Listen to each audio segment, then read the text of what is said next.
Often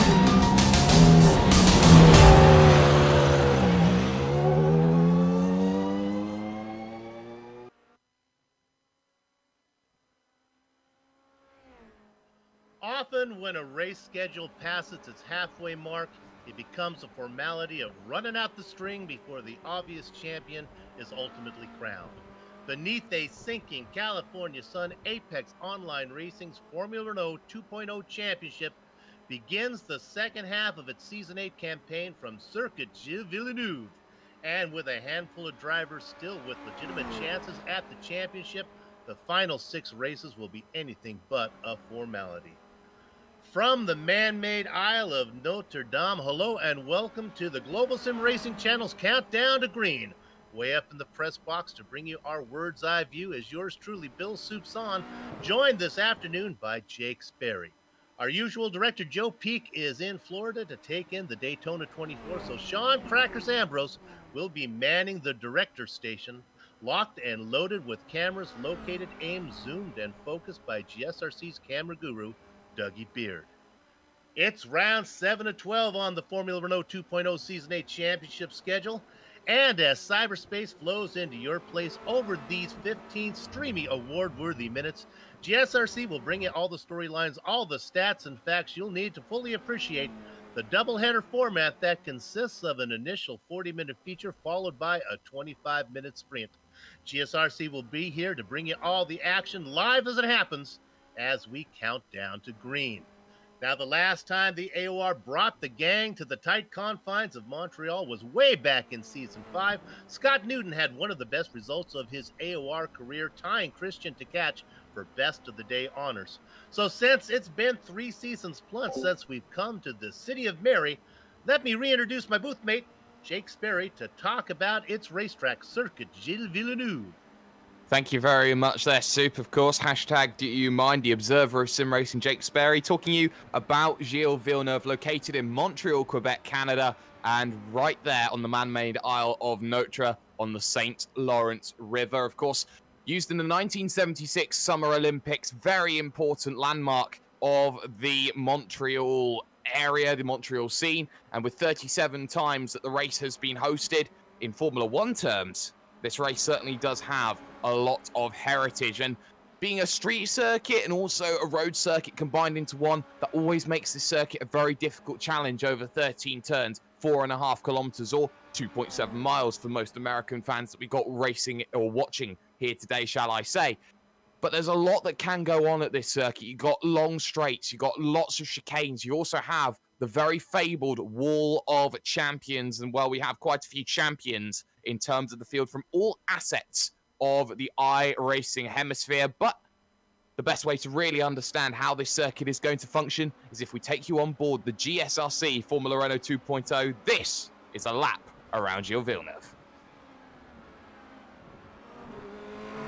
All right, we've got Amjad Yammer to the GSRC Formula Renault 2.0, so let's do a lap around Montreal. Coming down to turn 1, this seems like a great passing opportunity on the surface, but the way the track switches back into a hairpin makes it very difficult to complete the overtake, no matter which side you're on.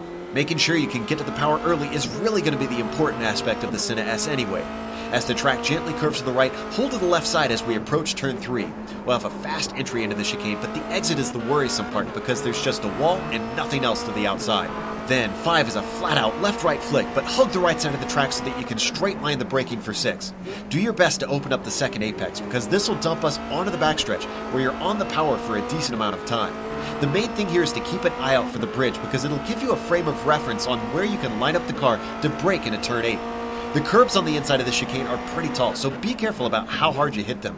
Once again, exit speed is critical, and especially here. We're now heading into the Casino hairpin, which is the only braking zone that isn't a chicane. That makes it the most straightforward place to attempt to pass. But because it's so slow into this sharp 180-degree bend, it's very common to see drivers outbrake themselves at this corner. That's where an over-under comes in handy to really frustrate your opponents. From here, it's the longest flat-out portion of the track, plunging us directly into the tightest chicane on the track. This is easily the most popular overtaking spot on the track.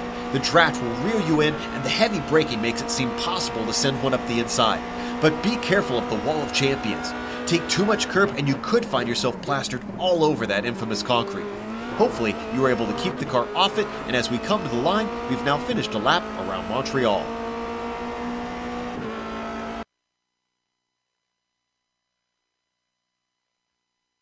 Is it a road course? Is it a street course? You just saw a lap around Circuit Gilles Villeneuve. You make the call. Now let's review what happened last time out at Road America, which gave us no decisive winner. A fourth in the feature and a third in the sprint earned Red Devils Christian to catch best of the day honors. A sixth and a second put Jean-Francois Gaudin a point back. Defending champion Adam Tierney stole the feature win away from his Radical Online Racing sister teammate Carl the Man Jansen. Mark Usher was third in the feature. So, with 6 races in the books, as promised or warned, depending on your statistical preferences, the GSRC stat boys Simon and Poindexter were let loose to crush the standings, taking into account the 2 dropped events allowed for in the rules. GSRC brings you those numbers now, seen here for the first time anywhere. We talked about it at the top of the broadcast, but now you can see it for yourself. The handful of drivers still in the hunt for the crown. As important as the intervals between the drivers are the pocket points. Now, the pocket points are the driver's biggest dropped races and a driver's guaranteed minimum result if disaster strikes. Now, while players Jean-Francois Gaudin and privateer Mark Usher top the chart, they have much less room for error than Radical on Lason's Adam Tierney or SimRC's Patrick Kessler and Renault Osterkamp. Let's look at the Tier 2 standings now. The AOR does not provide the stats for Simon and Poindexter to do the drop race magic for the Tier 2 race, but it wouldn't matter much because Jonas Vastamaki for Berlin Motorsports SimSports is crushing the competition.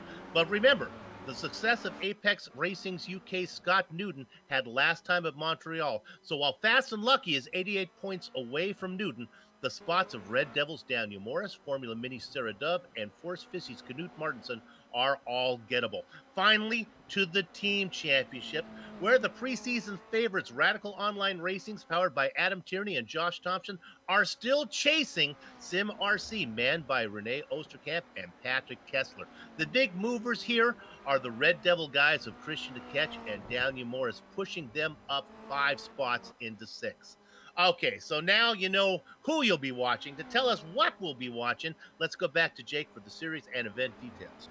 Well, it's going to be very interesting here today. Season 8 of what is the AOR Formula Renaults. Of course, 5 seasons before that, or prior, shall we say, of the Pro Mazda. So 13 seasons of AOR. It certainly has been a heritage maker. And of course, the first portal for my chance to get into sim racing itself. Round 7 of 12, 2 drop weeks always available. But with 2 races per format, you don't just drop 1 race, you have to drop them both if they are your worst results. Open setup means open forum, means that you can change and chop this Formula Renault as much as you want, but it's predetermined weather, so you will know before you get into this race what you are going to be expecting. Now, this first race is always going to be the long one, and I always sometimes say that I'd prefer it to be the other way around, but the long race comes first. 40 minutes.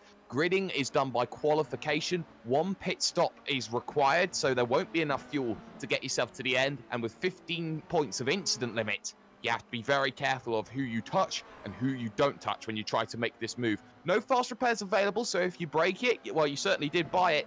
And of course, points standard for what is the series system that they have in place. Maximum points on offer. Qualifying currently underway. Fabrizio Donoso of the Real Championship team, currently pole position. And always important are the race conditions as far as weather goes, and we can bring those up for you right now. You can see out there that the weather today, well, it's under partly cloudy skies. Temperature is 65 degrees now, the track temperature at 91. Jake, 91 makes it a little bit slick, do you think? Or how's that, are you good with your Fahrenheit translation? It is cold. It is very cold. Fahrenheit to degrees C, it's about 22 out on track. It's chilly. It will be difficult to deal with. And, you know, I'm very fortunate, or I think these drivers are very fortunate that these tyres are going to have tyre warmers placed on them by the time they get to the starting grid. Because if you had this conditions with absolute ice cold tyres to start, you know, I'd expect probably double, if not triple the amount of accidents that would see it turn number 1. Qualifying going on right now. It is still early days. At the top of the chart, Fabricio Donoso. I'm not sure that's going to hold up. Fabricio put in a 1:32.1. I imagine some of these guys are going to get them. Nevertheless, a good run from the rookie. Jake looking second there. It's Martin Van Loosendorp. We expect him to be fast. You always do, of course, a driver with World Championship experience under his belt back at the days when he was at Apex Racing UK. And, well, Martin van Loosenoord's been all over the place. He's been at Redline, he's been at Evolution Racing Team, now holds his own team with Racecraft. And now Martin is looking to prove that he can be the best Formula Renault driver in the world. His only challenger, probably a former champion in the form of Juni Silvasti, but this field will certainly prove to be a major challenge for him today as he makes this run then towards the final chicane, turns 12 and 13 out on circuit. He's got to be careful that he doesn't collect the wall of champions onto the brakes then, diving down to just 127 kilometers an hour. Ace perfect as he goes through that final section, and his drive to the line needing 0.2 of a second. One more lap to go in terms of what he needs to do. He doesn't improve, in fact. He gets slower by what is 1,000th of a second. My apologies to the Donoso's friends and family so far hanging on to that pole position. Jake, pitting is always important in any one of these feature races in the AOR Formula 2.0 Championship. This track has some unusual pit entries and exits. It does, because you have a straight-on pit entry, which is always very difficult with the tough braking zone that comes just before it. And then you come out towards turn number 2 as well. It's always going to be a big challenge. And I think now's as good a time as any to bring Joseph Ringrose into the conversation because, well, when you put yourself in this situation here, Joseph, would you say that maybe pit road strategy is more important here than anywhere else? Yeah, it's one of those circuits where, well, strategy is very important because sometimes overtaking is difficult. Yes, there are 2 long straights, but going side by side into the final race of champions, not race of champions, my bad. Wall of champions. My bad. It's difficult to get both cars through there, especially with the high curbing, and some passes may be done throughout the stops. As a driver with who is talent challenged, one of my difficulties at this track is target fixation. If I'm following somebody and I don't intend to pit, but I'm right behind them and they are pitting, a lot of times I'll mix my braking zone.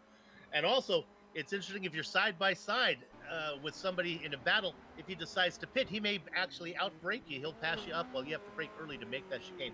Fun to watch, fun to commentate. Donoso continues to be on top, but how about Finch? He gets in there now. Harrison Finch moves up into the 2nd position. Yeah, just 0.008 of a second behind. Not good enough for the charge that he wants. René Oosterkamp out of laps Oosterkamp, shall I say. And Eric Andre, a driver who looked very good in practice, struggling right now when it comes to qualifying, currently down on the 9th row of the grid in position 18, and the real championship driver, a lot of heritage in a lot of sim racing genres, shall we say, heading into this final chicane, needs to find something maybe a little bit more substantial for this event. He seems to be struggling a little bit out of the sheer weight of this field. Crosses the line, does himself a 31.9. That's probably going to do a lot of jobs. He's on pole. Well, Eric Andre is from France, and of course they speak French in Montreal, but you would think the guy with the home court advantage currently sits in 15th in qualifying. Jean-Francois Godin doing really well in the points, but my gosh, he is well down as he just works his way through the hairpin now. Let's stay on him a bit and see if he can better his 15th position. He'll just have the chicane to deal with.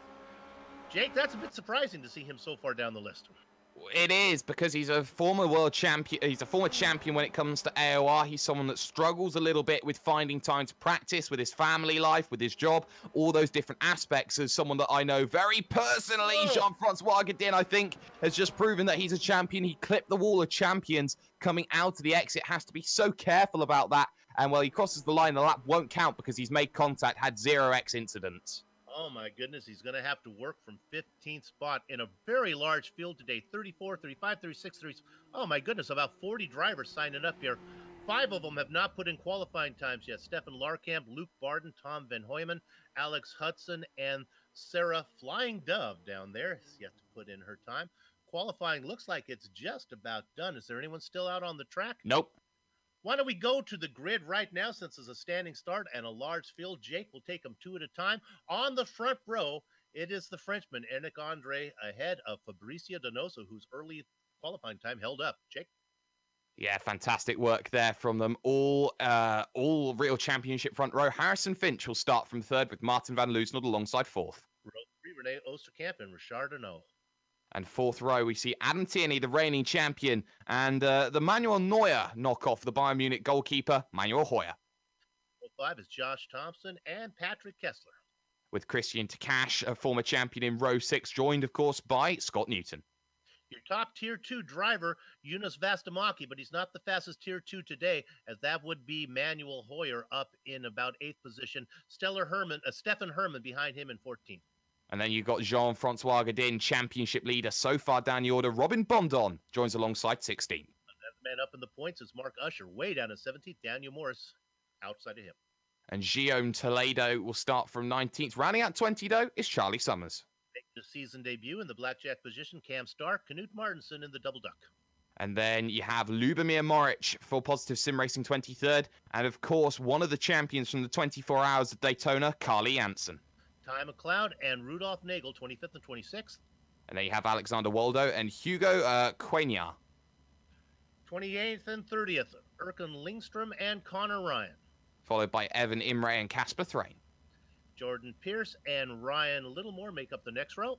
And then you start to hit the drivers who have struggled here today. Stephen Larkamp and Luke Barton come to mind. Last two is going to be Tom Van Hoyman and Alec Hudson. 39 drivers entered. 24 of them were able to put in qualifying times. Not sure how many are going to grid up. A large field, a tight track. Oh, we got 40 minutes of racing. Let's see if we can bring it home. Jake, what we want to do is keep it clean early on, right? Yeah, we certainly do, and I think we'll certainly see that from the two real championship cars at the front. But this circuit, we've even seen it in the likes of the WCS Road to Pro, it does cause incident. And it doesn't take long for it to bunch up here, as corner one is a tight left-hander, then you have the tight right-hander of two, almost 180 degrees before you start to open it up. But then you don't get far. You get through 3 and 4, 5, 6. You really don't get to stretch it out till you get to the hairpin the very first time around. So these drivers are going to be patient. They need to take their time. Look at that beautiful Dougie Beard camera shot. Those strings of cars lined up like your wife's necklace on the nightstand. The engines start to harmonize. Gather up the chickens. Take cover behind the cows, because the horses are out of the barn. And it was the Frenchman, Eric Andre, leading the stampede down into the first corner ahead of Fabricio Donoso. Finch is in second, side by side. It's Oosterkamp and Lozenord. Oosterkamp gets pushed a little bit wide. He's going to lose positions. Oostenard picks up fourth. The yellow cars, Oosterkamp lost all of his momentum. Richard Arnault is going to fight with him through the first chicane. They managed to get through. Jake Housen look a little farther back. Well, I haven't had much look because I just saw Martin van Loozenord jump the start, so he may have to come down. There's too wide all throughout your field then, especially down in the lower situations as Usher is taking 3 wide contact. There's a real championship machine turned around at turn 5, up and over go 2, and it's a massive wreck, and I believe it was Bondon involved potentially. Bookmark, and one of the drivers initially stopped out on the track was Carl the Man Jansen. That bad qualifying time for him had them back in the mix, and he got into it. We will bookmark. We'll come back and look at that when the action allows. Right now, up in front, it is still Enric Andre. Don't be fooled by the timing and scoring. It shows third. That's because several drivers have taken a tow back to pit lane, and our timing and scoring shows them as a leader. Andre Donoso with a great run. Harrison Finch in third. Lozenord, will he have to come in for a stop? Maybe. Let's drop back to Arnault. We have a pass. Here comes the car of Oosterkamp. He's going to look to the outside through the chicane. I think he's going to get it. Move him up to what I think will be 6th position when it's all said and done. Yeah, easy move, as now we got side by side Finch and Van Loozenord. Van Loozenord on the outside, looking to make this one down into turn number 1. And as easy as you like, Harrison Finch will have to let that position go the same way that Arnault did. But Arnault will fight back into 1 and 2 behind, the battle for 5th and 6th. And now the driver, Josh Thompson, wants to get involved. A 24-hour Daytona winner, and Adam Tierney behind wants to get in, the reigning champion as well. You can see just how much heritage the Radicals Online drivers have. They need to start pushing here, the likes of the real championships and the SimRCs. Mark in the bottle might be Oosterkamp in 5th, as they are right behind him. Now a battle in there. This is Thompson side by side. Making, with Arnault. Boy, Arnault squeezes them, but they manage this as Arnault with a little bit of a half car length lead. Thompson with a little bit of momentum. Arnault will have the preferred position. They get to the right-hander. He'll have it preferred here, and he actually gets to the lead.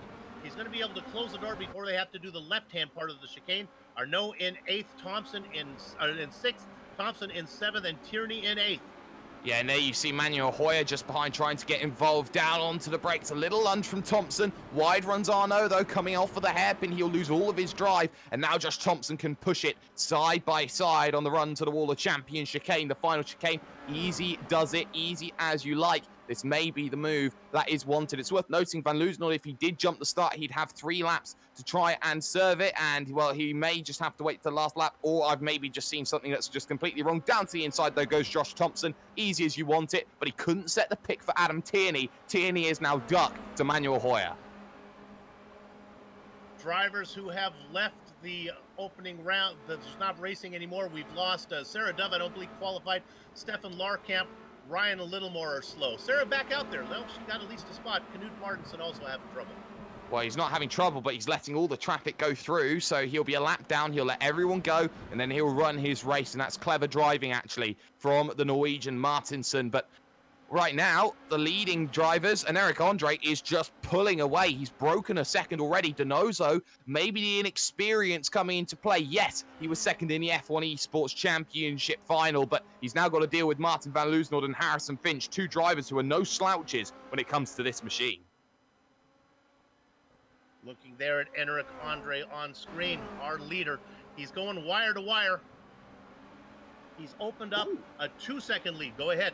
I just see Manuel Hoyer clip the wall, and that's going to allow Scott Newton now to try and take advantage of this for the positive sim racing driver. Just in front of that, down to the inside, Tierney takes it away from Arnault, but Manuel Hoyer clipped the wall. I'm wondering if he has any suspension damage or anything like that he has to contend with now. Even if the car is still up to speed, iRacing will make him fix that when they come in for his pit stop, and that's going to cost him, with the competition so tight, even a 5-second pit stop extra will hurt you. Look at the battle that we're looking at right there. Oh, good hold. Great hold, actually, shall we say, from Adam Tierney, but it's not done because Arnault's going to get the run off the exit. Defensive line taken then by the driver of what is going to be that driver. Sorry, I got myself a little bit confused as I just seen Van Loosenholt come in to serve his stop and go, or his drive-through, sorry, as it was actually Adam Tierney still on the attack. Couldn't quite get that one back then from Arnault. He'll stay behind. Hoyer now, Newton, Kessler on the train to catch. Vastamarki, Herman, Summers, Godin, Stark. It goes back still. Usher, Morris. And then you get to Lubin and Moric. That train's about 10 long here, Soup, as they make the run now to 4 and 5. Here's Hoyer under pressure. Here comes Newton down to the inside. Steals it. I'm surprised Losenor took so long to serve that penalty. I would have thought he would have come in early so he'd have clean lap ahead, clean traffic ahead of him. Look at the fight we're looking at now. That's Scott Newton racing in 8th position. He is side by side on the inside. That is Manuel Hoyer. Oh, and off goes Tierney. Wow, massive things happening there. Not only have we seen Hoyer, and there's another collection as 4, 5, 6 drivers all have swerved to get out of the way. I think that was caught in that incident, Charlie Summers. You also had Adam Tierney go off, which caused a massive bit of Constantina effect, I think is the right way of saying it. Now Kessler threw a Newton in, and here's the replay. You're looking at him there as he was side by side with I think it was Arnault, and they were side by side. There was not enough room through the chicane. He went wide. Then when he came back onto the track, it really caused a bottleneck, like Jake was talking about.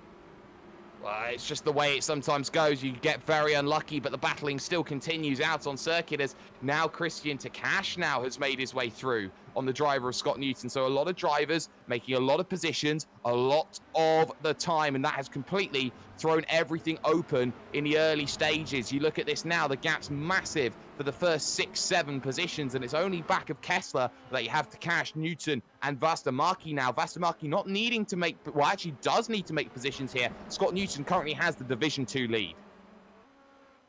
We're getting reports that fan favorite Sarah Dove has had some issues. She was well back in the pack. She's not going to be able to get to the preferred 20th position, the Dos Equis spot, as we look there at Jonas Vastamarki, currently in 10th. And I just had a look behind their Soup at that because I saw Adam Tierney make contact with Stefan Herman, forcing his way through there. So Tierney looking to try and get aggressive, but look at this. Herman's going to come straight back at him down the inside as he outbreaks himself. That allows the chance for Cam Stark to start thinking about it. Vastamaki has worked his way up. Now he's second of all the Tier 2 drivers. The man in front of him, Scott Newton, is the first Tier 2 driver. A great battle going on for 9th overall, and Newton gets a little bit loose. That's going to let Vastamaki have the momentum, and I think he's going to gobble him up. Yeah, it's going to be tight.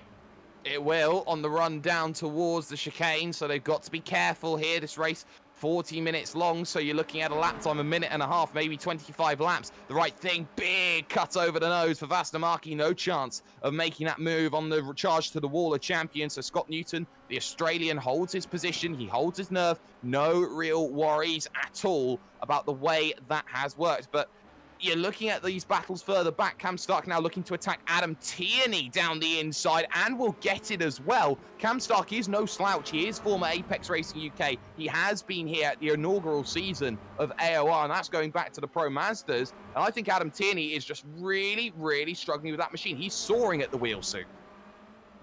You almost have to wonder, as we watch that, this will go back to Vastamaki back there at the end in that battle with Newton. You almost got to wonder if the cars didn't have different setups as Newton was able to fend off Vastamaki. We look there at this battle now with Stark and Tierney. Tierney, our defending champion, a little farther back in the points, racing in 12th. Well, just behind that as well, you have Marc Usher versus Jean-Francois Godin. Championship implications between the two championship leaders. Remember, it's just 7 points between the pair of them on the brakes. Left, right, they'll go. And the big disadvantage for Jean-Francois Godin will be Marc Usher has the draft in front of Herman, Tierney, and Stark. As Tierney wants to try and have another look as he just has to check everybody up. The train now is behind Cam Stark. You can see now how the worries are starting to come into play in the early stages. Let's go to our pit reporter, one of the fastest drivers. We got a report that Janssen came in. Yeah, and he is still there. Looks like Janssen has retired the car. Interesting to point out, Bondon, the other real championship car, race leader Andre still out there, but Bondon has come in for repairs. Good to know. We have it there. We have a crash. We're getting reports that we have an incident at the Wall of Champions. It looks like it was Cam Stark. It was that battle we were looking at. Cam Stark spins just in front of Adam Tierney. Tierney dodges a bullet there. Boy, he's a very lucky man. There is Adam Tierney, and sometimes you need that bit of luck, but that was all down to a bit of contact. Herman gets caught up with it, and Cam Stark really had nowhere to go. Tierney was being incredibly aggressive on the run to the Wall of Champions, and that just bottlenecked everything up, everybody having to go their own 6s and 7s, and that's just meant that drivers now have to be probably a little bit more careful now here, because we have that pit stop window coming up. We have these drivers thinking about when is it my time to come in. And Eric Andre, for example, he's got traffic to deal with now in the form of Connor Ryan. Nobody has really made a stop for the front brothers other than Losenord, who came in to do that penalty. Where did Losenord file out to when he had to cycle through? Let's see if we can find. Oh, my goodness, he is way down. Racing in 19th position. We can go to that right now, working on the back of Erka Lindstrom. This is a battle for 18th. He just got around Luke Barden. Well, I think this could be very easy pickings right now for Martin van Loosenord. He knows he's quicker. Overall, the difference in times last time was 1.2 seconds in van Loosenord's favor, and you can see this as easy as you like. Down to the inside, makes it look very, very comfortable as he moves up then to position 18 out on circuit. At the front, though, Donoso has just taken 0.8 of a second out of the driver of an Eric Andre. The gap comes down now to just a shade over a second here, Soup. And Donoso could attack his teammate here, could decide, although they're not teammates, as I look at Harrison Finch going pretty much initial D sideways, I think is the right word and the right phrasing to say. You know, Donoso, although they're not teammates in this series, they are teammates when they get back to the garage. So that's the battle between the two real championship machines. Yeah, we're getting a report that Andre had a mistake, and that's what cost him the gap that's closing up a little bit. Well, sometimes that's the way that it happens here. So, you know, the moment you start making a mistake, Soup, you've got to make sure that you get back in line. You start being the aggressor and starting to make moves, make positions, and get yourself back in this race as Scott Newton again looks for an attack on Christian Takash, the former champion. Doesn't work on the Red Devils machine, so he'll have to sit and wait for another opportunity. Behind that, though, Lubomir Moric has suddenly got into this scrap with Mark Usher and has actually split himself from Jean-Francois Godin. Crucial points for Mark Usher here as he looks to steal points away from the French-Canadian on the home soil. Let's run down your top 10 for you since we have a minute. Eric Andre out in the lead by about a second and a half over Donoso. Finch is running in third. A nice battle for fourth position. That's between Rene Osterkamp. Let me apologize. I thought it was a battle, but that's Connor Ryan who's a lap down. Connor gets out of the way, letting the fifth place driver of Josh Thompson go by. Back in sixth, it is Richard Arnault. Patrick Kessler in seventh, about a second and a half ahead of Christian Takac, who's in a battle with Scott Newton. The best battle on the track is for eighth right now. And I have to say, the pit stop window's open. I've seen Charlie Summers come in. I have also seen a driver such as Daniel Morris come down in onto the lane. So we're already seeing drivers now starting to think about coming down in, starting to make these early stops. And these battles that happen now, you're starting to think, well, when do I come in and pit? Most drivers like to come down in as late as they possibly can when it comes to the stops. But I think a lot of drivers will be on the aggressive strategy here. We'll try and maybe pit early, get track position, put in some qualifying lap times to make things happen. Moric again, though, under pressure. Here comes Jean-Francois Godin. He's on the outside for the moment. It will soon turn to the inside, but he's just so much earlier on the brakes because Moric has gone far too deep. But Moric should get the run off of the exit and cut the nose off just to hold on for now. Look at that. You can see the two cars racing there. I'll ask the director, are we able to go back to the first lap incident that is bookmarked, or is that not doable? We'll go there right now since action is settling down before the pit window opens up. Let us know when you're ready, director, and we'll go ahead. And Jake, you can tell us what happened. This involved Carl Janssen was the guy who started it. Well, Carl Janssen definitely... Yeah, Carl Janssen definitely getting involved. Sorry to cut you off a little bit like that, but on the opening lap, you have to be incredibly careful when incidents like this come into play. And the moment that crash happened on lap number 1, everybody just had to stop, wait, and that turnaround in the middle of turn 5 and 6 just brought everybody into play. And, well, when you get involved in an incident in the early stages, you're always jostling for position, and Carl Janssen was not a stranger to contact on the last lap of Daytona. He was not a stranger to contact today either. Looks like we didn't the first time. Looks like we're not going to be able to bring that up for you here. But a good job of describing the action there was Jake Wright. It took out a number of the drivers. Now, the bad news for Janssen is he's going to finish outside. You have to finish inside the top 20 and no more than one lap down. Right now, let's go ahead and see who's in that Dos Equis position. It looks like it's this guy that we're not very familiar with. Let's drop back. It is Casper Thon. He is just behind Jordan Pierce. So a couple new drivers in 19th and 20th. Tom Van Hoyman in 21st, hoping to get that spot. Yeah, you have to remember, though, that the pit stop window's open. Someone like Charlie Summers, who is inside the top 20, could make positions. Here's the battle for the championship, though. Jean-Francois Godin versus Mark Usher. Usher on the inside has to be careful here. Godin, I don't think, has enough in terms of top end here. Usher's got that vehicle trimmed out a lot more. You can see the weaving happening as they get themselves onto the brakes into the Wall of Champions. No positions changed, though, but there is a run to one for Jean-Francois. Running up. Actually, he's behind right now, making the move. That is Morris getting out of the way. I'm sorry. I was a little bit behind there. The battle continues. Usher in his familiar dark blue machine racing in 9th. The light blue car, the player's machine of Godot right behind him. And Cash and Tierney down on the lane. Cam Stark on the lane too. So the pit stop window well and truly open now as those on the outsides of the top 10 look to continue on their merry ways forward to Cash. Certainly one of them looking to make that push. In fact, Cam Stark now multiple laps down. Officially can classify him at this stage as out. Out and away, though, comes Adam Tierney, the reigning champion, and he is behind the driver now of Evan Imracer. Yeah. He's down in what is position 24 on circuit. That's not ideal. Yeah, if we can go to the driver in 16th position, this is the leader of all the cars who have pitted, is Christian Takac. He's being challenged right now by Scott Newton. Newton has also made a stop. In fact, look at this. Here comes Newton. Going to peek in there. Not going to do it as they go beneath the overpass. This is a battle for the leaders of the cars who've made their legitimate pit stop.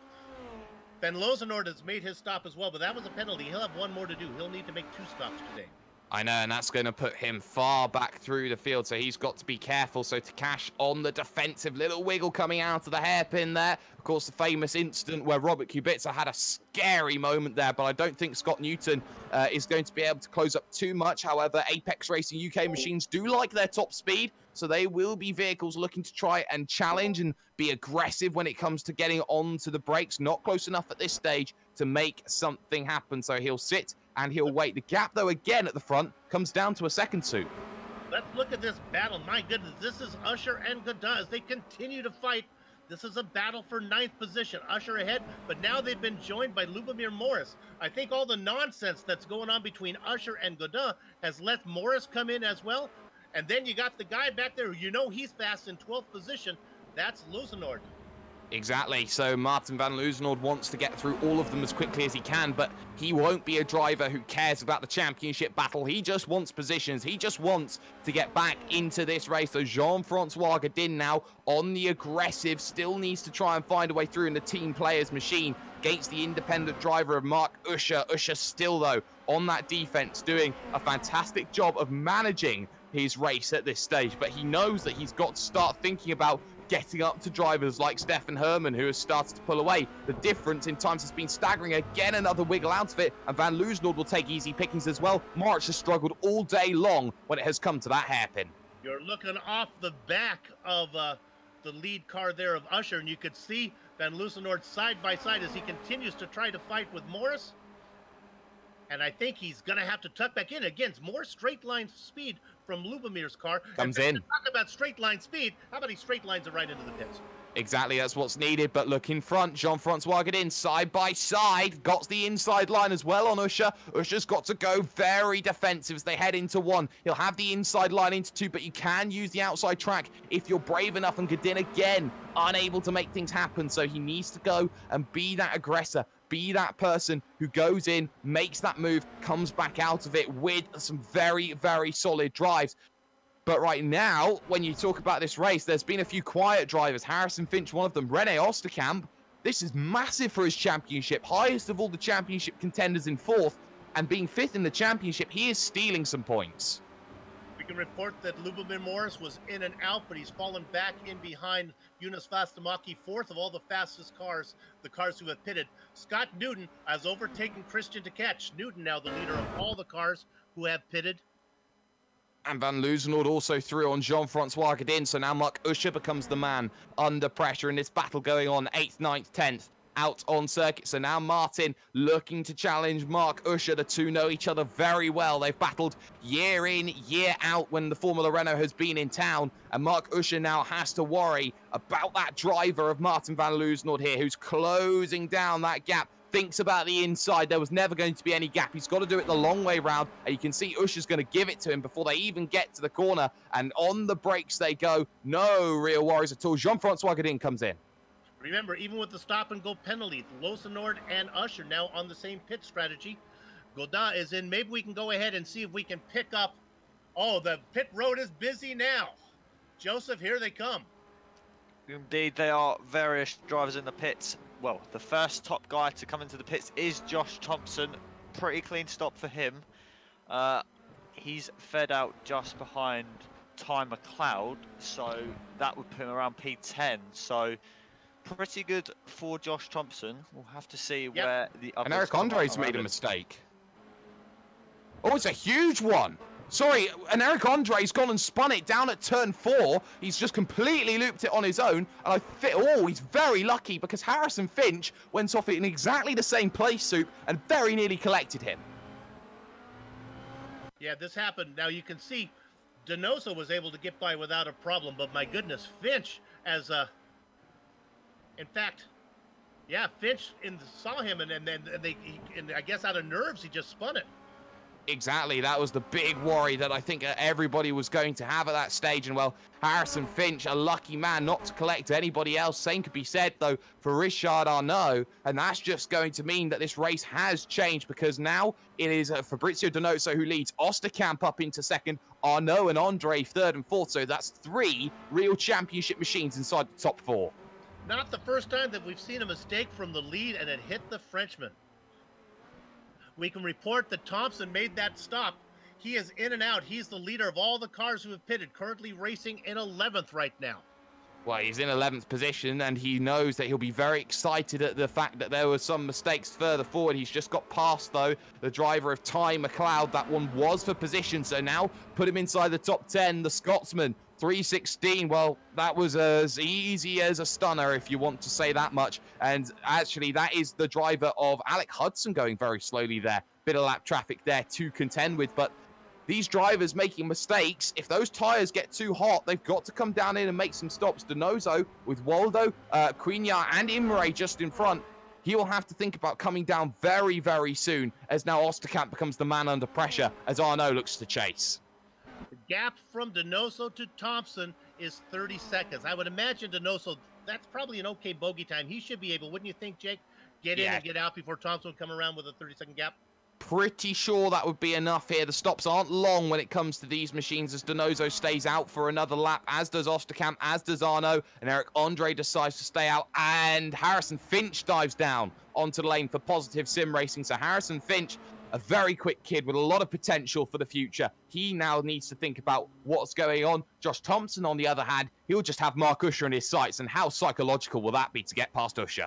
Thompson on the back straight now, just getting to the final chicane. We can go ahead and check in on the car that pitted, and Finch is in there as well. Let's see if Finch can get out in front of Usher. No, Finch is yet to even make it to his stall. He gets in there. I think Thompson's going to get by easily. There he goes. No doubt, that was as comfortable as you like. Harrison Finch gets back out, gets going, and he'll be side by side, possibly with Luke Barton, the lap traffic getting off of the lane, so he will just take that one as easy as that comes behind Ty McLeod now, but crucially behind Josh Thompson. So Josh Thompson will be his main challenger when it comes to the rest of this race, and we've just headed over 23 minutes. This is about the limit that these tanks can go here. It's about 25-30 minutes. That battle. That's a battle for 11th, but it's kind of a faux battle as Barton still needs to make that stop. Out in front, it's Fabrizio Donoso. What a surprise to see that. I thought his qualifying was a fluke. That is not the case. He has been fast in qualifying, practice, and when it's time to race, he's done that as well. Erka Lindstrom just had a spin from 15th position. Did it right in front of Alec Hudson. No real big news there. It looks like he's going to be okay. No replay of that one there, so no real chance to make things happen. Little wiggle from Osterkamp off of the wall, the champion chicane, so he's got to be a little bit careful. Now remember, Constructors' Championship as well. SimRC currently have 2 vehicles inside the top 5. Of course, pit stop window is still open, so that's going to mean here that you look at Patrick Kessler. He's providing a crucial role here in this championship fight. And actually, now look at Josh Thompson. Usher now is under immense amounts of pressure from the Englishman. I think all of these positions are going to be lost. I think Thompson should be able to jump all of these guys. In fact, he's not that far behind him. Well, in fact, he's through. Yeah. As easy as you like into one. You can't do much better than that there, as Josh Thompson made it look very easy on Mark Usher. Next up will be Martin van Loosenord, the next driver to try and make that move. And Martin has suddenly decided, you know what? I'm quick. 7/10 lopped off of Stefan Herman that last time by. That one 4 position. Remember, these are all faux battles, though, as Thompson can go the distance from here in 8th, 30 seconds behind the leader. That's not the case for Usher or even for Lozenord, because he's going to have to make that second stop, his first one being the penalty that he served.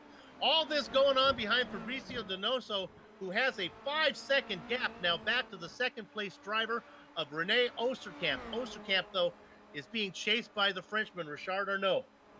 Yep, and that's going to be very crucial, as Donoso thought about coming down onto the lane, didn't decide to do that, though. And I think if you're René Osterkamp, you've got to dive. He does. He goes down onto the lane. Arnault stays out. Andre stays out. Real Championship have a decision. They have a strategy, and they will stick to it. Will Patrick Kessler go down onto the lane? SimRC have a strategy. They're down in. Thompson just out of the final chicane now, heading towards the, out of the final hairpin, heading towards the wall of champion. I think Osterkamp had about a 25-second gap. I'd be surprised if he doesn't get him. Osterkamp now just getting into his box. This could be close. Let's look for Thompson. It could be, but out and away goes Osterkamp. Through, though, goes the driver of Martin van Loozenord. Where is Thompson? He's coming through 1 and then into 2, but he won't get the jump. But crucially, though, he will take a bit of position, I would have thought, at this stage, knowing the fact that, well, you look at someone like Patrick Kessler, he hasn't managed to get out in front of Harrison Finch. I think here that this is a podium scrap, and an Eric Andre could be a man under pressure from Josh Thompson. Yeah, Thompson is fast. Van Loozenord has now worked his way up to 4th. He's going to have to make a stop. He's gotten around, well, he's got Osterkamp behind him. And it's not that much far. That just goes to show you how far these guys are back. It's only a 2-second gap between Loozenord and Osterkamp. Of course, Loozenord needs to make that stop still. Yeah, he does. We're just seeing a spin from Hugo Coignard. He's got out of the way. That was just behind Fabrizio Donoso, though. That was a very scary moment as Donoso now dives down, race leader onto the lane. It's got to be careful. And here's a replay of what happened earlier on. You saw this one, Jake. Tell me what you're looking at. Well, we're looking at the spin here from Hugo Coignard. He just got turned around there. Just too much power on the exit. Doesn't work. But all 3 real championship machines now are down on the lane. Donoso in, Arnaud and Andre right behind him. Now, Arnaud right just a car length ahead. This will be close. Osterkamp has already made his stop, but he's a long way away. I think all 3 of these guys should be able to get in and out before the leader comes around. That's debatable, though. Donoso should easily get the lead back, and he will. Osterkamp comes through now. He gets the jump on Arnaud and Andre. Here comes, though, the driver of Josh Thompson, and he's just behind. 4-car scrap then. 2nd to 5th. Podium is not secure. There it is. They split it. Nice call, Jake. The 2 drivers who made that stop, Arnaud and Andre, come out in between Osterkamp. Thompson's got to be frustrated. I bet you thought he was going to get him. Now he's racing in 5th position. Everybody has made their stop. Let's run through the field before we have to concentrate on the front. We'll take them 5 at a time. I'll take the top 5. Donoso out in front. Fabrizio with a 4-second lead over. It would be, who would be in second? I guess it would be Osterkamp. Yeah, it's Osterkamp in second. Then you go down to 3rd position. It is Ricard Arnaud. Right behind him, about 0.3 of a second, looking to get up there, is Enric Andre. And then rounding out your top 5, he's trying to get there, Josh Thompson. Jake? Harrison Finch then 6th position. Martin van Loozenord battling back to 7th. Great drive from him. Kessler, in fact, though, has made that stop, so he's up into 7th, and Scott Newton through as well. So you can put Martin van Loozenord back down in 9th position as Christian Takash now is in position 10. We'll go through and we'll see if we can get all the way back to 20th if we can. In 11th position, it is Mark Usher. He's made his stop. He's got about a 2-second gap on a man we haven't heard much about, Stefan Herman. Herman having a good run, about a 1.5 seconds ahead of Jean-Francois Godin, not having the day that he would want. In fact, Godin is in a battle being challenged by Lubomir Morris. That's a battle for 13th. Drop back 1 more position. It is your points leader looking to get his 2nd championship, Adam Tierney. Jake?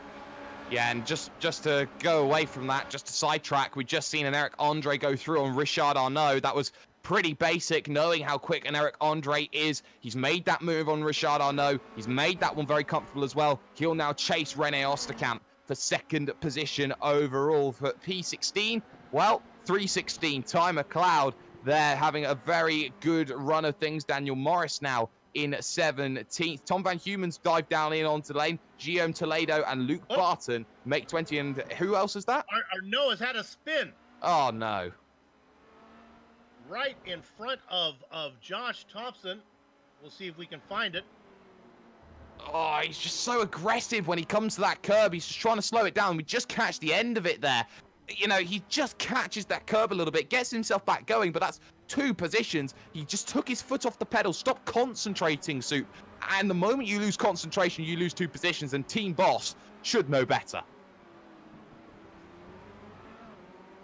Well, another driver up front falls a few spots. Just under 9 minutes of racing to go. Fabrizio Donoso hopes to avoid the incidents that have caught so many of the drivers out there today. Right now, he's racing comfortably. 4-second lead over René Osterkamp.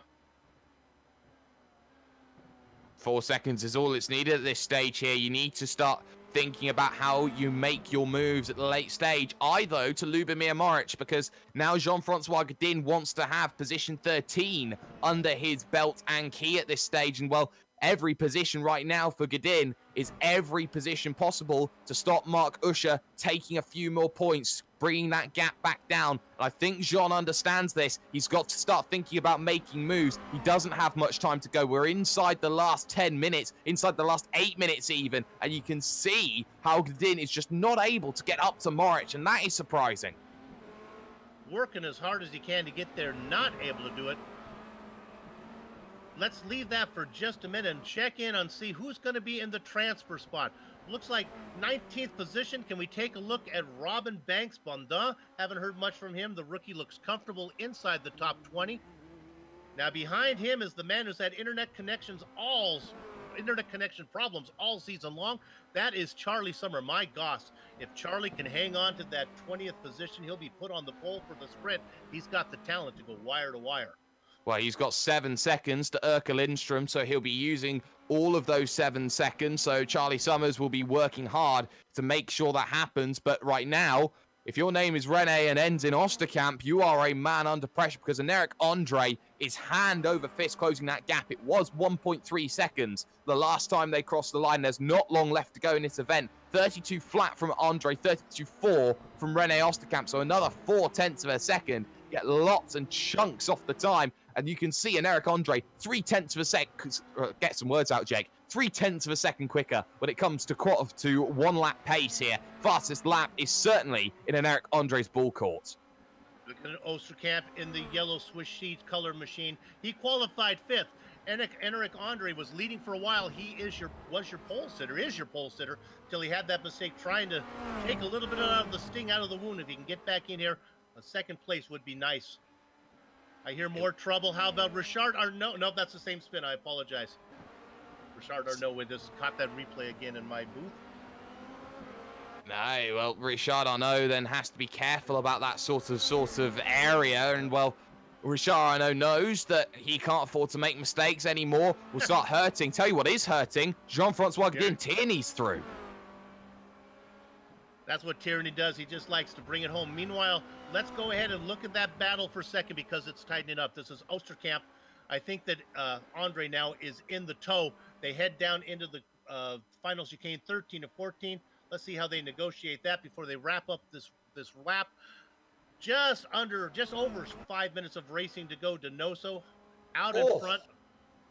My goodness, and Eric Andre was so heavy over the anti-cut curbs. That can't be doing his vehicle any good. Doing everything he can to run down the veteran Osterkamp. The gap is 7 seconds now, 0.7 of a second. They work their way through corner number 2. Now they get through this technical section. Here's some more crashing out there. Let's go to, yeah, it was Eric Andre. I think he might have got a little bit of the wall coming out, but I think he's okay. I don't think it was wall. It was just the curbs that he was hitting. So he's got to be careful about that. He's got to be really... You can see how much he's pushing, but he's also got to dial it down. That vehicle's got to be safe to the end. There's no guarantees here in this league. You've got to make sure that you get yourself over to that line. And the 33 compared to the 29... Well, it may be a little bit slow from Osterkamp, but Osterkamp's driving to bring a vehicle home, and that's very crucial. He's driving for championship points. Right now, you'd have to say real championship are driving for pride at this stage of the season. Not missing anything else on the track. This is probably our best battle. There's another battle for 13th between Morris and Tierney, but we'll stay on this one for second, as this is where the lion's share of the points will go. They work out of the chicane, out of the hairpin, now down the back straight. Just over 4 minutes of racing to go. It doesn't look like Andre's able to make up much ground. Let's see how he negotiates the chicane this time. Takes a little peek in there. I don't think he's too far back to really make a move. They go through here. Let's see if the Frenchman can negotiate the chicane better this time. Takes it really wide. He's got a great run down the main straight. He's going to duck. He's going to duck down into the inside. He'll be in the preferred position. He pulls up tight. If he's going to outbrake him, they go too wide. Through 2, and he gets the pass made. Move up into second. Eric Andre dropped down to third. Rene Osterkamp. Osterkamp there suffering from clincher's disease because he had a massive wiggle coming out of the final chicane. That was what I was worried about. And then into one, he had to let the position go. No opportunities there for Osterkamp. He lets through the quicker driver. And now Josh Thompson sees that. An air of weakness from René Osterkamp. He's now got to go on the offensive, but he doesn't have long. He's got 4 minutes, if not 3.5 right now, to go make things happen against the Chilean of Donoso. And Donoso right now looks good, but Osterkamp thinking about potentially coming back at this into the second chicane. No, doesn't happen. Stay within that run, René, because you'll have that chance to get the position back if you're not careful. Yeah, Osterkamp probably thinking that he gave that spot away rather than Andre taking away. Can we quickly go to 13th position as this flip-flopping continues now, as Adam Tierney has back up to 30, gets around Lubomir Morris, and now getting into the mist. Here comes Jean-Francois Godin. We'll follow the leaders as they cross the start-finish line. We'll call the winners. Then we'll jump right back to this battle for 13th, as it is exciting. Meanwhile, up in front, Donoso with a 5.5 second lead. Let's watch Osterkamp. Let's see how they go through the chicane this time. Osterkamp will have a run. Andre gets through cleanly. Osterkamp follows him through too far back, Jake, to make a move into one. Yeah, he doesn't have the power to really attack Andre, and Andre is being so aggressive when it comes to all of these curves. You can see how much time they've lost. They've lost 1.3 seconds over that last lap because of the fact that they have been so far back, because they've been so aggressively fighting each other, and that has been so detrimental. It now brings Josh Thompson within a second and a little bit, shall we say, of this train. So now René Osterkamp really has to be, because Josh Thompson is on an absolute stormer right now. We continue to look at that race for second. Andre out in front. You can see the yellow car of Osterkamp trying to run him down. Other way round, I think there. I think he's trying to be very, very cautious because he has had another wiggle coming out of another corner. I think the tyres are starting to potentially go for Osterkamp. I think he's not comfortable under this light fuel setting, and now he's got to make sure that he goes through. There will be traffic potentially they have to deal with, but when they cross the line, it should be white flag in the air, 1 lap to go. And I think Donoso has just proved a lot of critics wrong here. He can make the transfer to iRacing. He can race it the way he wants. And right now, he's going to be a race winner against a very strong field.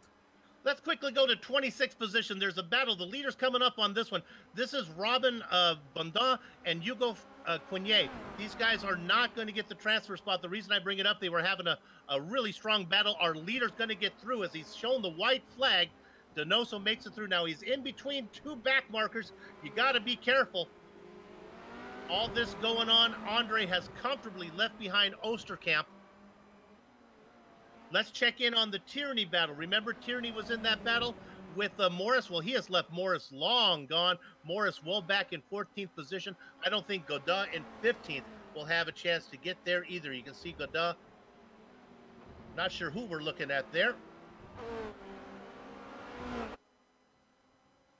Well, I have to say right now, look at this, because Eric Andre's not done. It's not over. It's not finished here. Osterkamp still in the tow. Thompson there as well. The battle 2nd, 3rd, 4th still going on. Don't also count out this battle. To Cash, I think, is through on Van Loosnord. I think Van Loosnord is massively struggling here as he falls back position on position. I think he may be struggling on his fuel number potentially. But look at this. Osterkamp's going to attack on the last lap. Go down. This will be the final shot. They go through the hairpin. Now he'll need a good drive off of this. If they punch a big hole, Josh Thompson could steal the 2nd position. Great run off from René. Meanwhile, we'll come back to that one. We'll watch our leader coming across. Let's give round number 7. The feature race goes to Fabricio Donoso. Let's jump back to 2nd position. Here comes René. Enric Andre negotiates the chicane. It's going to go Andre. Osterkamp, Thompson, try as he might, could not get there. Finch and Arnaud go 5th and 6th. And there's been massive issues for Van Loosnord. You can see he's struggling here. He'll lose a position to Moritz. He'll lose a position, crucially, to Jean-Francois Godin. And I think he short-fueled it a little bit too much. He's struggling at 150, 160 kilometers an hour. I think that he is just completely out of fuel, and everybody now is going to jump. And I think Van Loosnord may not even make a transfer spot if he's not careful. Remember, he had that early pit stop for the penalty. That probably mixed up his fuel calculations. Thought maybe he had more than he did when he came in. He's going to come across. The good news is I think he will finish, so he will get the regrid position. Let's go back to the driver in 20th. Have they crossed yet? No, it's Erka Lindstrom, so I think he's going to start third. So bad fuel number. Van Loosenhold's going to start now from third, and with his pace, I think he could run away with this one. Yeah, that's the way that you take a little sting out of the wound if you get that one. Erka Lindstrom negotiates that final chicane, comes down across the start-finish line. He's going to finish in what we call the Dos Equis transfer position. Look for him to be starting on the pole if the order stays the same. Okay, the racing is over here in the feature race, but don't go far because this is a doubleheader, and the best part of any doubleheader is the break in between. It's that perfect blend of the post-race high and the pre-race jitters. What we're going to do now is take a short break, but we will come back to run down the finishing order, talk to some of the drivers before we get all of our ducks in a row to bring you the 25-minute sprint to follow. Back in a few.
Welcome back to the Global Sim Racing Channel's coverage of Apex Online Racing's Formula Renault 2.0 Season 8 Championship.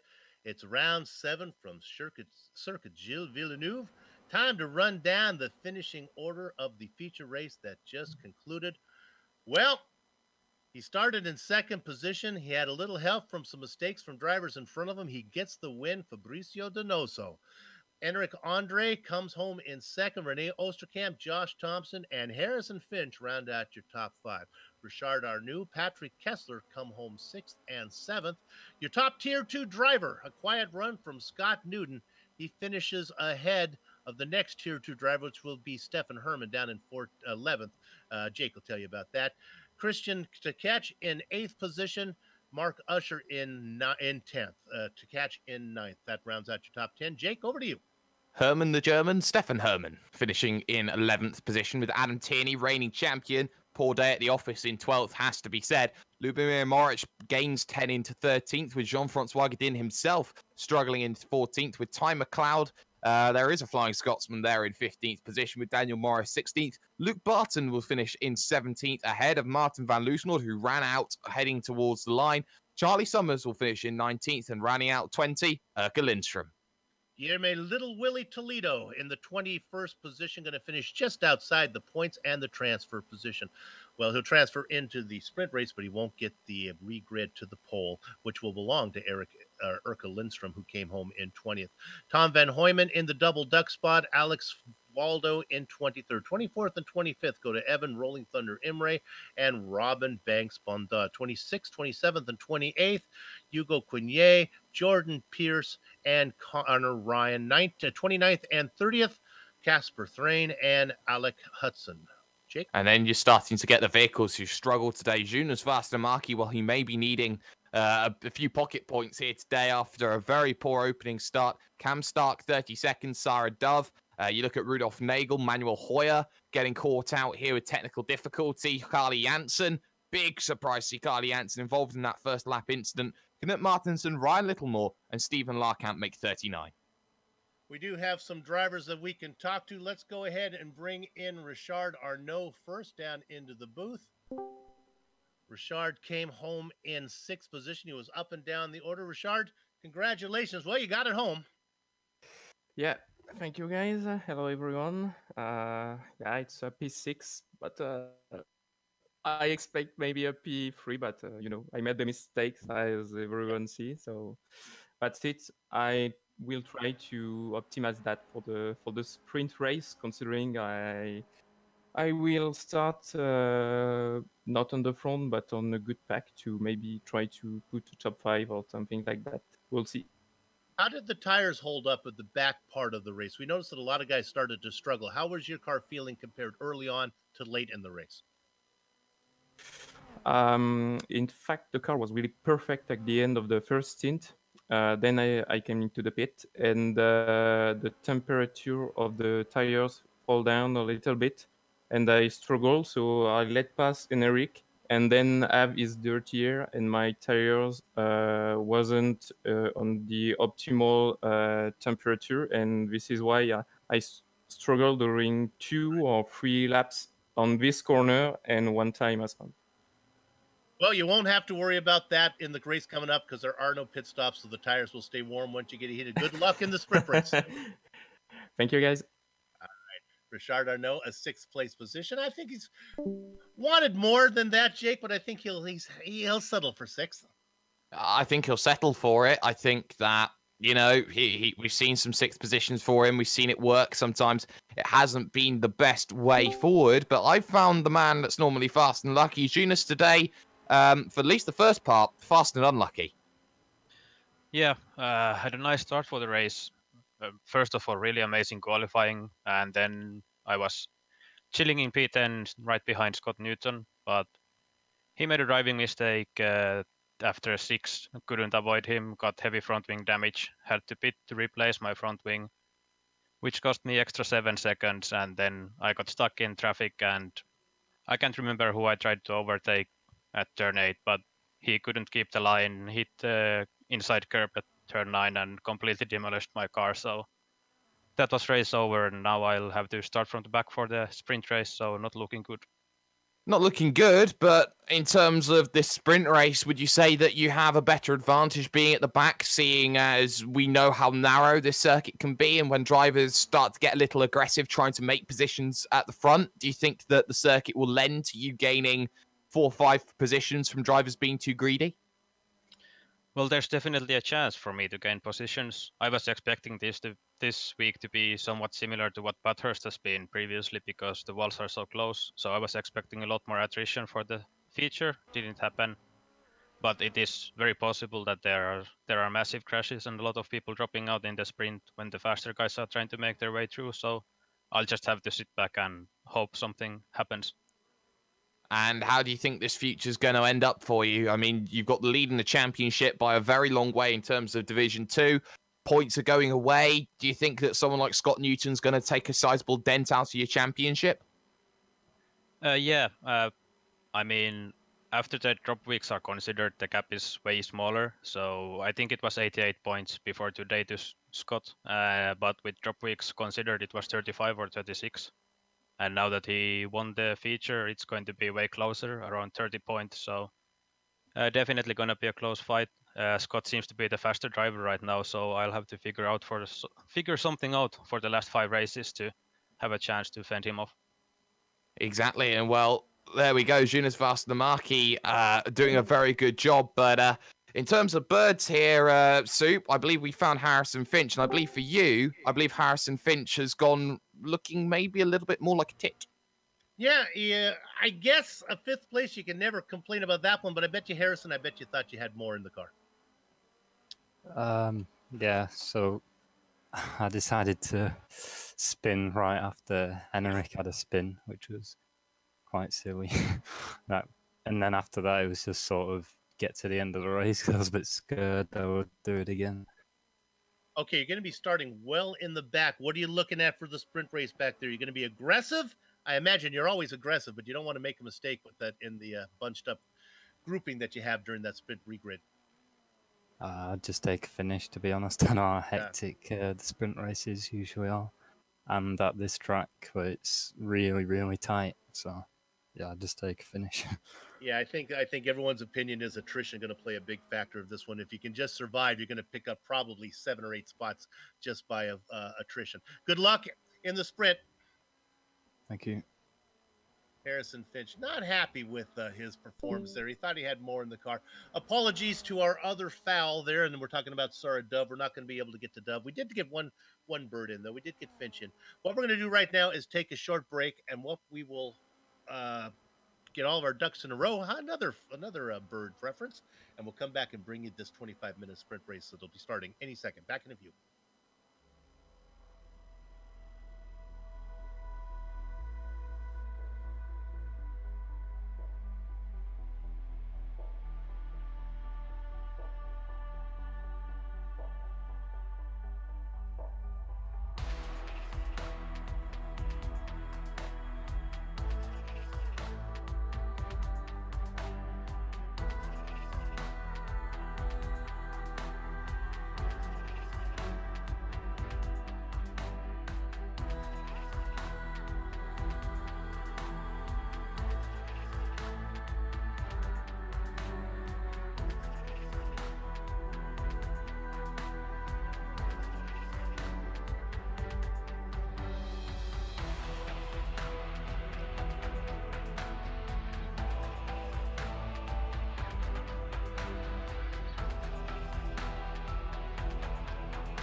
Welcome back to the Global Sim Racing Channel's coverage of Apex Online Racing's Formula Renault 2.0 Season 8 Championship Round 7 from Circuit Gilles Villeneuve. The feature race is in the books. Now we turn our attention to the sprint race. Jake, what's this all about?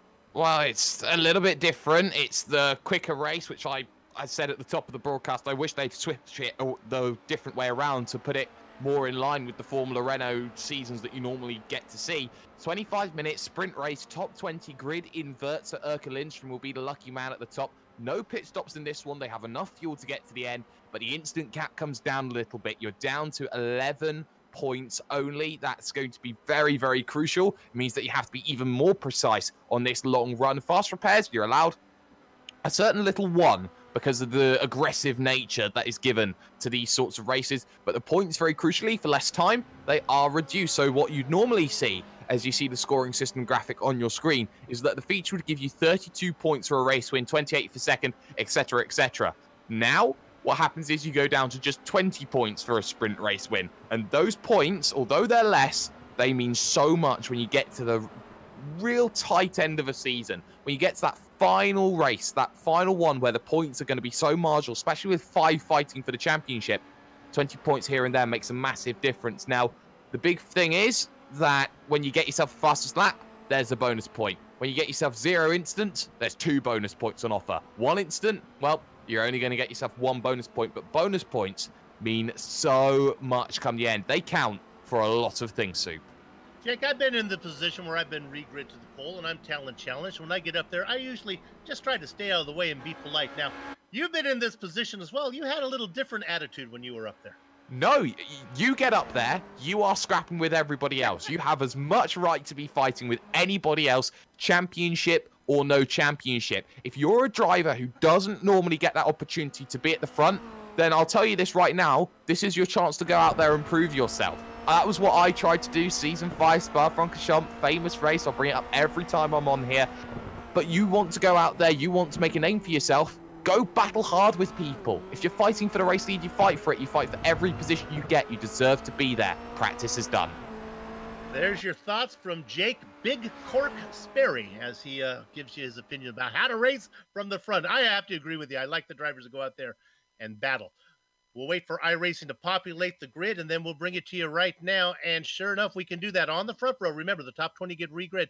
Eric Lindstrom and Charlie Summers. Martin Van Loosenord, watch for him to get the win. He's going to be fast. He's going to be in third. Luke Barton, Daniel Morris. Ty McLeod has a great reputation of doing well if he can get it to the end. Jean-Francois Godin, Lubomir Morris. 9th and 10th position go to Adam Tierney and Stefan Herman. Jake?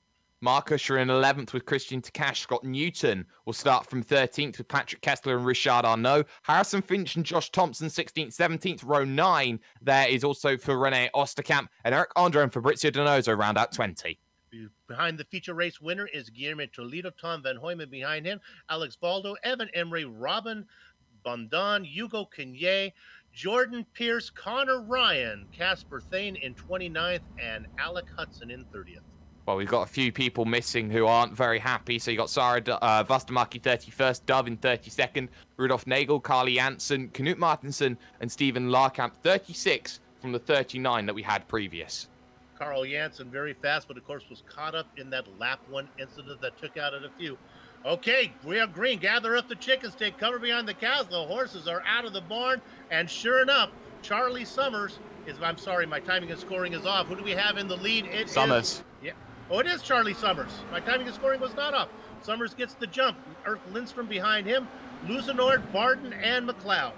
Well, it's just how it was wanted for Charlie Summers, as now Lindstrom is holding up the driver of Martin Van Loosenord. Barton now looking to get close, and there's been no dramas then in the early stage of this one. Got a bit of side-by-side, though, towards the rear. Got to be careful about that. We've seen at this corner here, turn 5 and 6, that we had the contact earlier on as drivers look to try and make positions through the field. Side-by-side, March and Godin through there with Tierney just in front, side-by-side now for second, though. It's a very aggressive move there from Martin Van Loosenord. He made sure there was no room for Lindstrom on the exit. Here comes Barton. The main body of the field makes it through 6 and 7, makes it through 8 and 9. Now the leaders head down for the first time into the hairpin. Summers is around safely. They are 2 by 2. There's a nice battle going on for fifth position. It looks like McLeod's going to be able to fend off Tierney. Single file down the back straight, side by side. That's Herman on the inside and Morris on the outside. A battle for 8th position.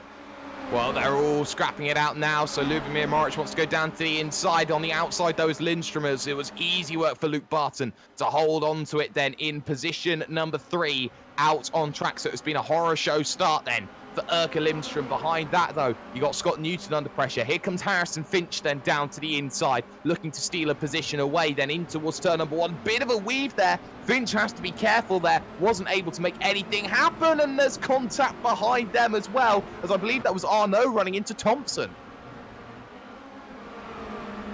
Osterkamp has had an issue. Osterkamp got involved with Fabricio Donoso, so your feature race winner. This is in corner number 2. Wow.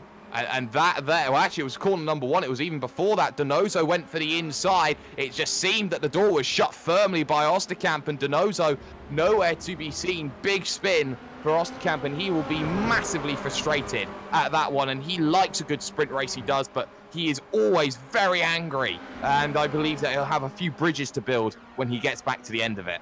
Talk about it all the time. A feature race win is all well and good, but you have to follow it up with some results in the sprint. That's not going to be the case here today. Let's go to the lead right now, because here comes the man who had problems in the feature race, and that is Martin van Lozenoord. He is all over the back of Charlie Summers. Summers, who qualified or got gridded in the 2nd position, doing his best to stay out in front. We thought that Summers would be fast. He didn't have a great qualifying run. It looks like his pace is not as fast as it usually is as he works his way down into the chicane right now. Let's stay on this a minute. Lozenoord finishes out of the chicane. Going to be okay. Looks like Summer's going to lead the lap and be safely down into 1 and 2. Yeah, safe for now. Summer, it seems to stay, but at the moment, it seems that Autumn is fast around the corner with Van Loosenord just hounding the back of Summers, playing defense as much as he possibly can. Behind that, though, got this train behind Erka Lindstrom now, Herman, Moric, Usher in there, Newton in there, and then you just continue to look at how drivers want to just make positions one on another, and there's not really many places you can make these moves, and you're seeing already the gaps to the likes of Charlie Summers already extending to 5 seconds for those behind. Look at Scott Newton, though, come back here at Mark Usher on the brakes in towards the left, right, and Usher right now doing a good job behind that, though. Thompson getting involved with Takash. Thompson very aggressive. He's been trying to run through. He gave Takash the elbow going through 6 and 7. Thompson able to do it. They actually interlocked wheels. Takash, boy, that was a hard contact between those guys. Meanwhile, up ahead, Thompson fending off now. Takash coming back. I guess Takash's car is still feeling pretty good. Yeah, he's looking for that move, and right now, Thompson's got to be careful, because behind that, you have Andre Arnaud, Toledo there. Kessler wants to make moves, as does Donoso. You can see on the brakes just how difficult it is down at that section. But again, Martin van Loosenord, though, at the front of the field, he has an opportunity now to take the lead. He'll do it the long way around, though. Who's going to be the best on the brakes? I think that's very clearly going to be Martin van Loosenord. Summers wanted no part of that battle with Martin.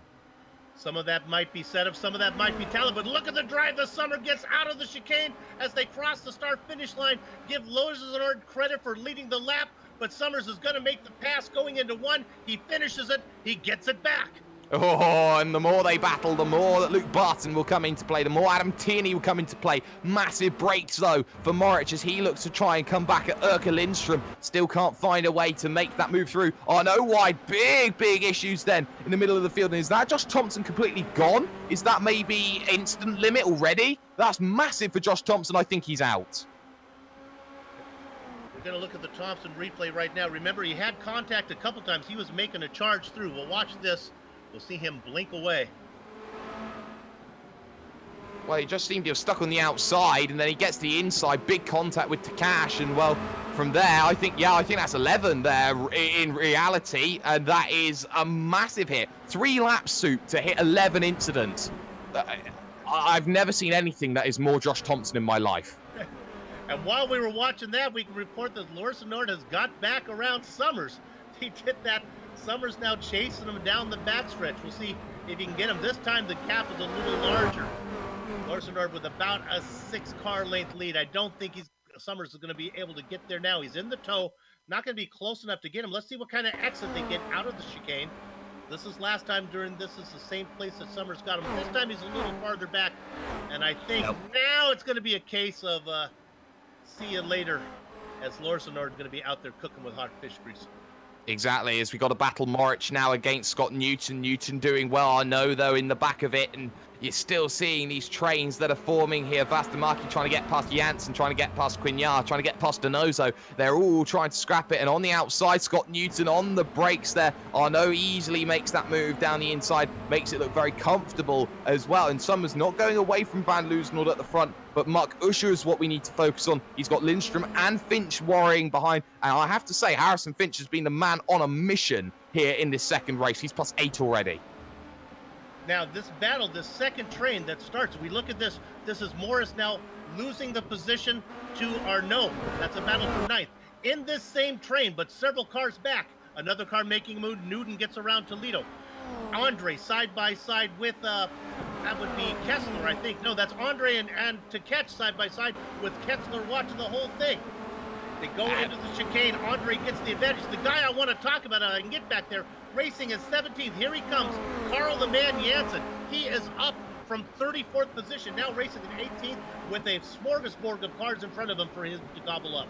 Oh, and they're all together, all having this scrap. Donoso versus Kessler, and Andre versus Takash. And then you got Toledo looking to attack Newton and Morich. Toledo surprising a lot of people, 21st to 12th +9. But look at this, Takash given the squeeze here. And oh my goodness, Toledo's taken out. The driver straight through the middle is Scott Newton. He'll come back across the circuit. Everyone weaves 6s and 7s, and Toledo was far too late on that move. Yeah, he tried to time it. Toledo just got him. He had in the draft. He makes the move to the left, and he just his right front clips the left rear and turns him around. Well, that's inexcusable on a straight. You've got to make that move. You've got to make it happen. And, well, you have to give yourself liberties, because if you're going to have a move like that, that is reckless abandon, in my opinion, Soup, and there's no place for that in sim racing. Well, maybe Scott Newton wasn't going fast enough. I don't know if that's a valid excuse, but that's what I would say. Lindstrom leading this group in 8th position. He's pulled away. Arnaud right behind him. Meanwhile, up in front, we talked about it. Let's go check in that real quick. We thought he would pull away. Sure enough, Martin Van Loosenord, once he got around, he's gone. Well, no. Let me correct myself. I apologize. Summers has got him back. Let's go to the lead. Well, here we go. Down to the inside. Van Loosenord can't seem to shake off Charlie Summers. On the brakes into the right-hander, it seems all technical connection issues are gone out of the window for Charlie Summers now. He's having a great little scrap with Van Loosenord. Van Loosenord's not safe despite making the move down at the hairpin. Charlie Summers is going to have a chance to come straight back here. Look how much toe he gets. He's got him. He's going to get him down into the chicane. These guys are really at it. One more time. They are passing 2 or 3 times per lap. I went in to check on Van Loosenord, looked to the gap where Summers was. It was way back there. Oh, my goodness, a great exit out of there from Summers. A bad exit from Van Loosenord. We've seen him have trouble out of that chicane before. Summers really putting on a show. Well, Adam Tierney is the man who's closing everybody down, and the reigning champion knows if he wants to keep his championship alive, he's got to do well in this sprint race. So he will go play chase, and he will go and try and take those points away as much as they can. Slow as an Eric Andre, though, coming out to the final chicane. That's because he just didn't get that run, I don't think. I just looked at him left and then right. He was heavy over the curb, gets it sorted. I think that's a slowdown. He was far too aggressive there, Soup. I hear more. It looks like Scott Newton has that problem. We don't need to go there, but the guy I want to watch out for is Janssen. He has caught that train now. Keep an eye on him. He is aggressive. He's in 17th. He's in 16th position. He now ducks inside of Morris. He gets that pass made. Move Janssen up to 15th, and nothing but cars in front of him for him to pass. Meanwhile, let's go to the leader. What's going on up there? Well, right now it's still Summers ahead of Loosenord. They go into the hairpin. Jake, the question is, I think Loosenord can get him wherever he wants, if he wants to get him before the chicane or after the chicane. It doesn't matter where he gets him. It's about now working to try and get away, because it was 33s and 34s for Van Loosenord and Summers. It was a 32.9 from Adam Tierney. So Tierney is closing that gap and will look to close that gap more and more the longer this race will go on. Van Loosenord doesn't make the move then into the final chicane. Summers is all out of shape, though, has to avoid the wall of champions, and easy as you like, this will be the easiest pickings Martin Van Loosenord's had in a while. But look at that gap to Adam Tierney. Was 2.4 to the leader. Now as they cross the line side by side, it's down to 1.2. Tierney back there saying, you go at it, boys, and I'll be up there in a minute to join you. The gap under a second now, 0.7 of a second. Matter of car lengths rather than time. 4th and 5th, Barton holding on. He qualified 4th, still racing in that position. 5th place, Stefan Herman up 5 spots. And then just behind that as well, Harrison Finch in a scrap with Mark Usher. Finch has got to the front of the train now, trying to run away from it. Usher had nothing. Arnaud, I don't think, has had much to go on either, so that's going to be a little bit worrying. Donoso, though, now behind Patrick Kessler, now looking to be aggressive on the old 50-odd-year-old Swiss driver. Switzerland versus Chile. This ain't football. This is sim racing. Chop of the nose from Kessler, as there was no room for Donoso. He went far too deep. We're looking at that battle there. You're looking at Vastamaki and Donoso. Of course, Donoso, the rookie, Vastamaki, the top tier 2 driver. A driver that's having a great run. He had a good finish in the feature. We're talking about Harrison Finch, currently in 6th position out there singing an Eric Carmen tune. Nobody around him right now, racing in 6th position, but maybe back there trying to get up there. Mark Usher and Richard Arnaud. We'll keep an eye on that. We'll see if Finch can stay out in front. That gap just under a second. Well, I'm worried about Mark Usher because he made contact with the wall heading out of that hairpin. Maybe he's got to be a little careful with damage on the left-hand side of his vehicle. If he's not too careful, heads through the final chicane. No real worries. Hello there, Richard Arnaud. We're not running in the 90s. We're running at Gilles Villeneuve. You've got to stay with that vehicle in tow. So Arnaud holds on to it. But my goodness, we were almost putting some Eurobeat music on.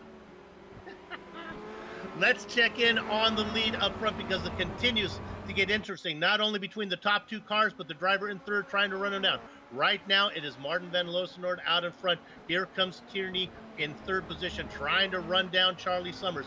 Basically now, I think Jake Tierney can say, I've caught you.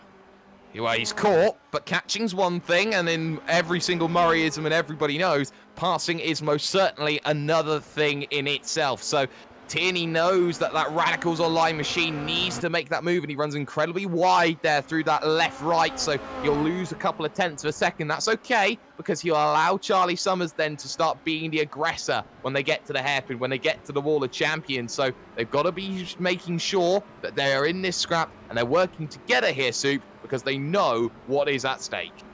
Joseph, I guess you got somebody who had to take a pit stop? Yep, Connor Ryan, a couple of laps ago, ran over the curbs of the chicane, sort of half-spanned the car, was battling with Moritz and Janssen, and has had to come in and make a pit stop. So that's put him all the way back down in 26th, I believe. So that's going to hurt his chances. He was up in a points-paying position. Meanwhile, back up in front, Loosenoord makes it through the chicane. Here comes Tierney, trying to take a peek down into 1. He's going to have to wait a little bit. Well, a little bit. Go ahead. A lot of it, actually, there, Soup, because, well, he gets there, but he just doesn't do anything with it at this stage. And Tierney has the time. He's got himself about 9 minutes to go and make 2 moves, and, well, he can position himself up as much as he wants. He's actually got to go out there and make this move. That's the big issue. Let's drop back quickly to 14th position. This is Christian de Catch, Jonas Vastamaki, and then René Oosterkamp. And I'm hearing some contact. I guess we're okay. No, it looks like Andre was off. Yep. Oh, dear. And that... Well, we're going to see if we can get a replay of it, but that, I think, is through 3 and 4.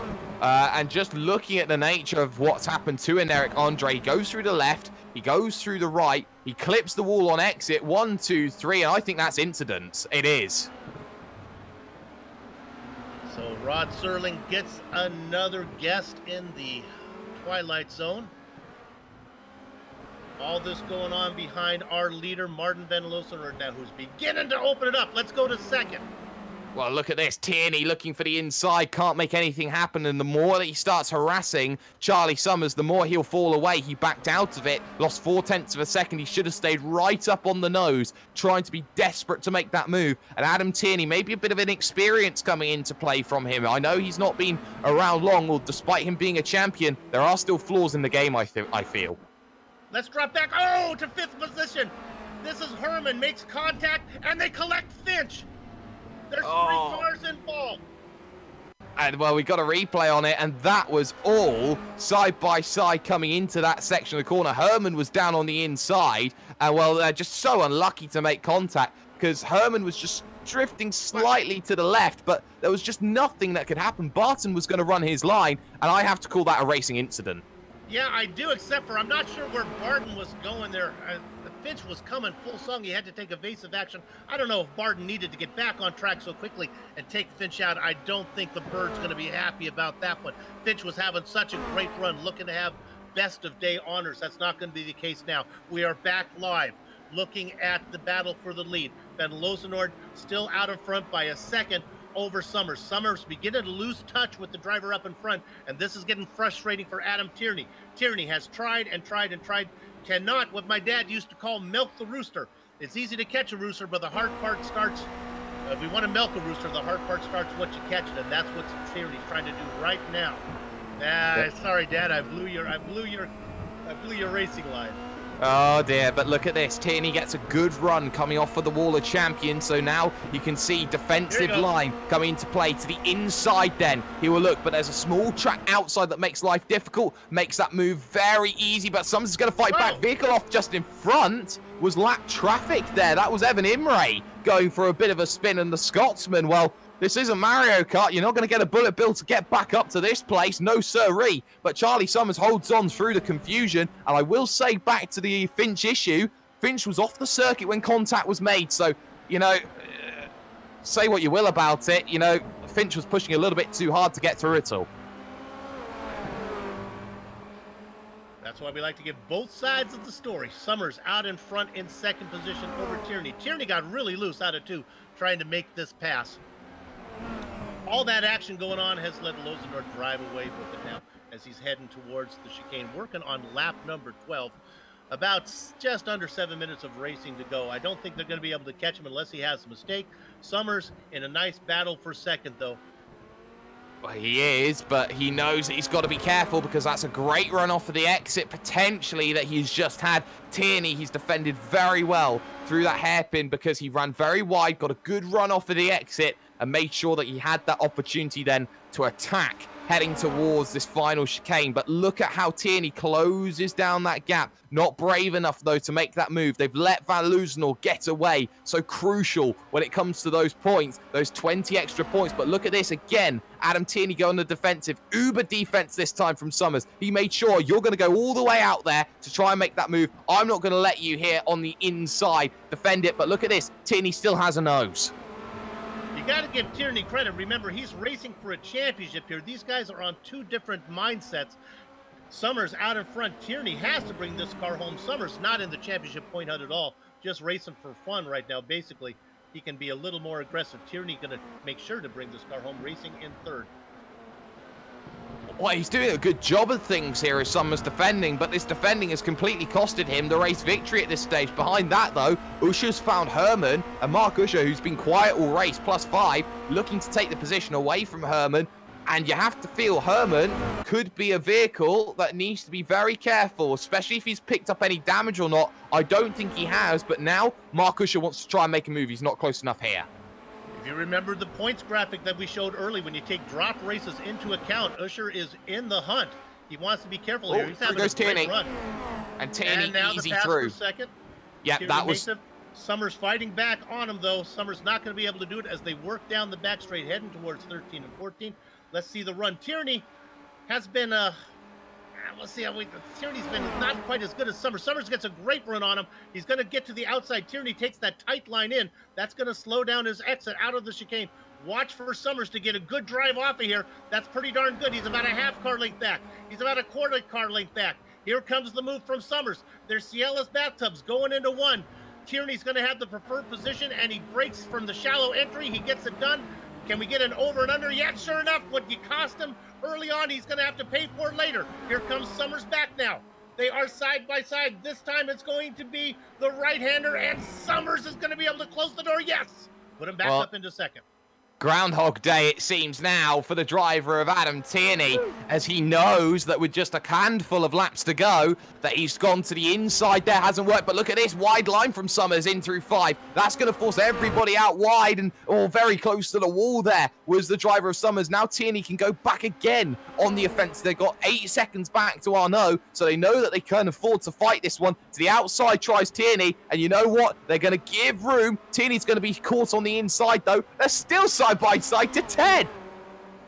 Finally, he gets out in front. Summers able to hold him off after the report that Usher was able to get around Herman. We don't need to go there, but Usher now up into what would be 5th position. More points for him. He's having a great points day. Out of the hairpin now, down the straight for another time. Summers out in front. Tierney close enough to do it if he wants it. Does he want it here? Does he want it after the chicane? Here he comes again. You can see him in the toe. Summers stays to the left. He leaves the front door open and stepping in saying, thank you very much. Are they going to go too wide? Nope. Summers decides to back out. Yeah, Summers deciding that there is a better opportunity later down the line. Side by side, though, further back because Herman's coming back here at Mark Usher to the outside, steals the position away from the Independence driver, number 8. Wow. Club UK&I. Mark Usher will not be happy that he's lost that position. He'll come straight back here on the run to 1. Herman, the German, will defend. And, well, Stefan Herman doing a great job here of holding back the driver of Usher. And when they crossed the line, 21 minutes, 46 seconds. I put that down to about 2 laps at this stage, Soup.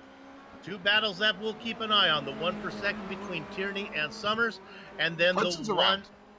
1 up, and Josh Thompson. Oh, my goodness. Oh, my goodness. Tierney's gone straight into Hudson as well. Down at that section. That's going to cost the battle, cost the championship. In through that right-hander. Too much aggression on the power. Straight into Hudson. Probably out.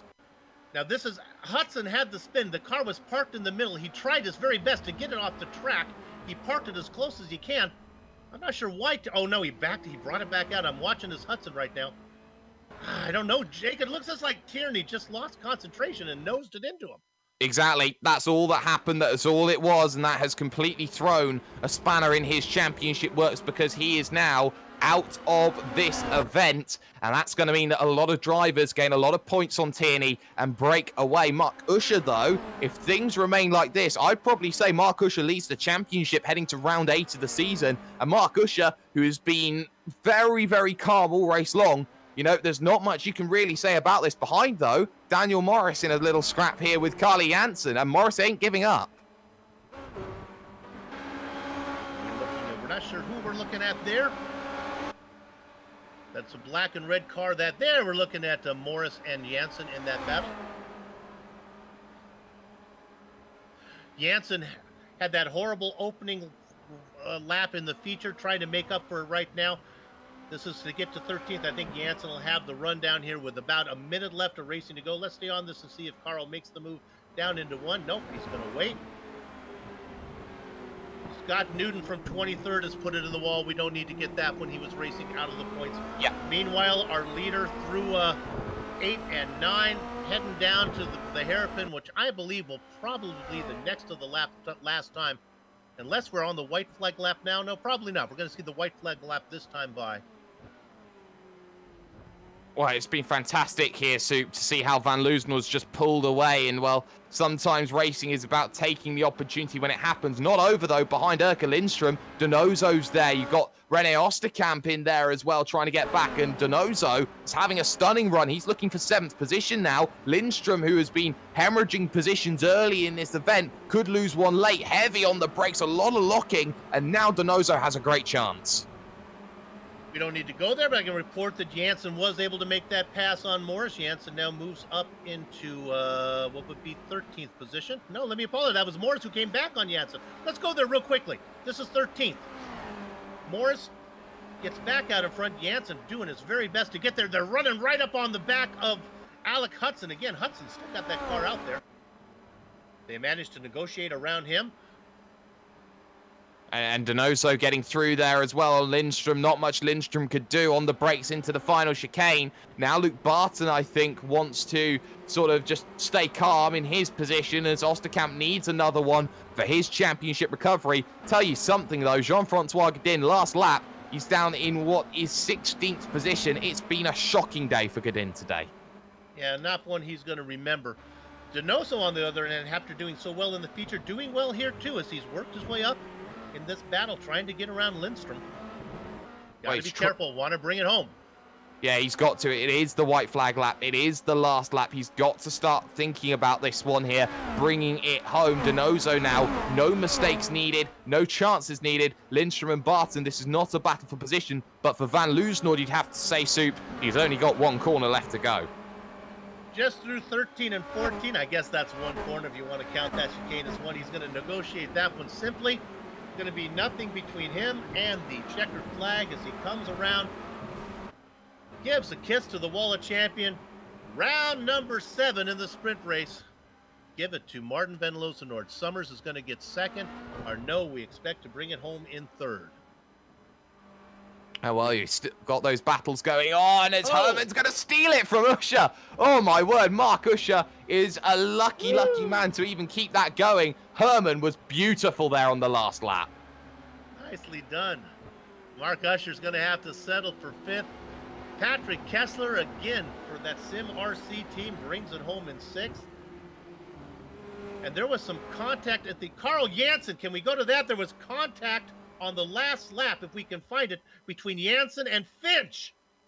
Wow. We're going to look to see if we can get it on the replay. I think we got it. There's the tail end of it. That's Janssen. Oh, I have words about that because Harrison Finch, well, he's already got himself side by side. There is damage on Finch's machine, but Finch has moved over on Janssen there. And what is 150, 160 miles an hour, that's inexcusable no matter what form of racing, sim racing or otherwise, that is. Yeah, we always like to try to get both sides of the story there, but to be honest with you, I'm not sure where Finch was going as he was doing the kind of the Hornish drift over there, coming from right to left, but Janssen has already got alongside of him, and they get together. That ends Janssen's day. Not a day that Carl's going to want to remember. Finch brings it home in 12th position. The racing is done here at Montreal, but our broadcast is far from over. Don't go far. We'll take a short break, then we'll come back to run down the entire finishing order, talk to some of the drivers before we put a lock on the gate. Back in a few.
Welcome back to the Global Sim Racing Channel's coverage of Apex Online Racing's Formula Renault 2.0 Season 8 Championship.